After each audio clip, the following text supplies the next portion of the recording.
The 22-year-old Norwegian striker has consistently delivered remarkable goal-scoring numbers throughout his young career so far. Haaland's goal-scoring prowess is undeniable. He has scored 52 goals in 50 games across all competitions for Manchester City in the 2022-23 season. In that season, he has netted 36 Premier League goals in 35 matches. Haaland broke the Premier League goal-scoring record last season, and he is currently top of the goal-scoring charts in the league this season as well. He has scored 20 goals in 26 matches so far. Overall, he has scored an incredible 83 goals in just 92 games for Manchester City. Haaland has also found the net 18 times in 20 Champions League appearances. Haaland's goal-scoring ability has seen him break numerous records.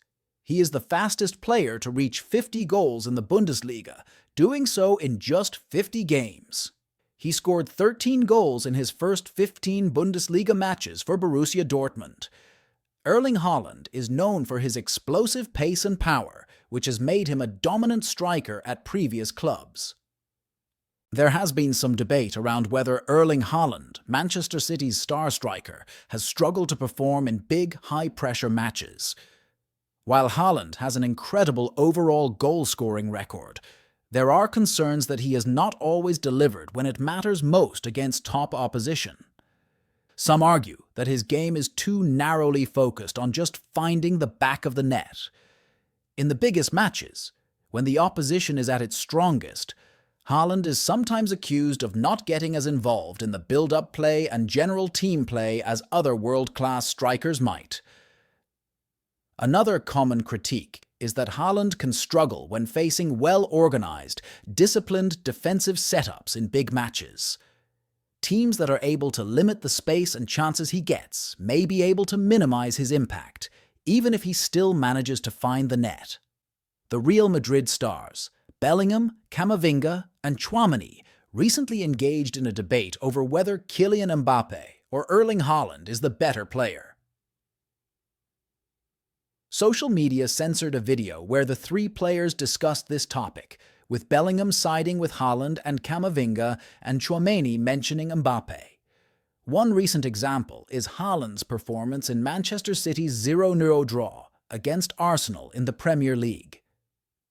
Against Chelsea, despite City dominating possession, Haaland was largely kept quiet by Arsenal's impressive defender. Haaland struggled to create clear-cut chances and make a significant impact on the match. Haaland failed to score despite taking 9 shots for City that day.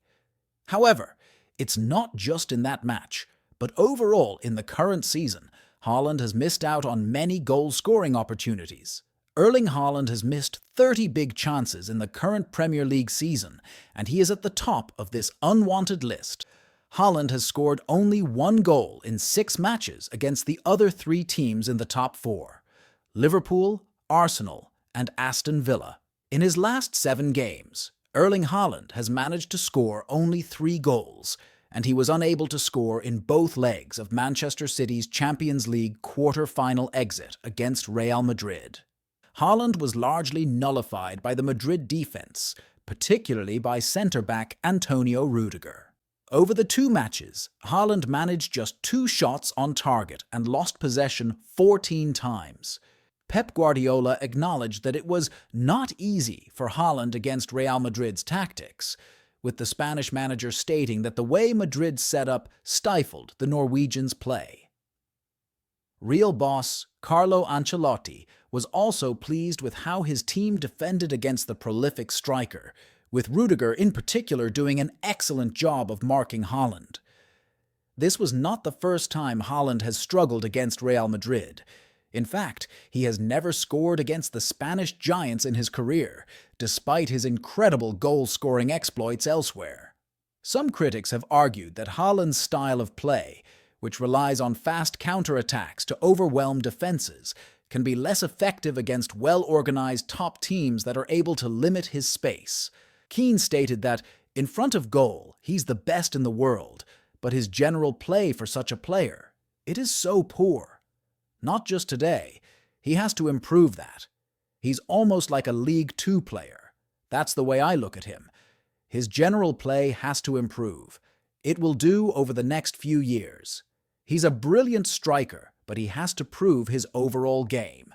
There have been a few other matches this season where Haaland has failed to stamp his authority, leading to questions about his ability to perform in the biggest games. While there is a debate around Haaland's performances in Manchester City's biggest matches, some say that it is too early to definitively label him as a flop in such games. His overall goal-scoring record, young age, and the various factors that can influence a player's performance in high-stakes encounters. So, is Erling Haaland a flop in big matches? The jury is still out. We've seen glimpses of his world-class talent, but questions remain about his impact on the biggest stages.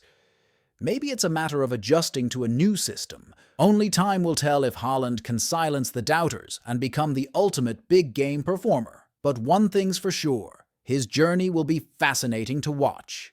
What do you think? Is Haaland a big-game player? Leave your thoughts in the comments below, and let's keep the debate going. Don't forget to like and subscribe for more football content.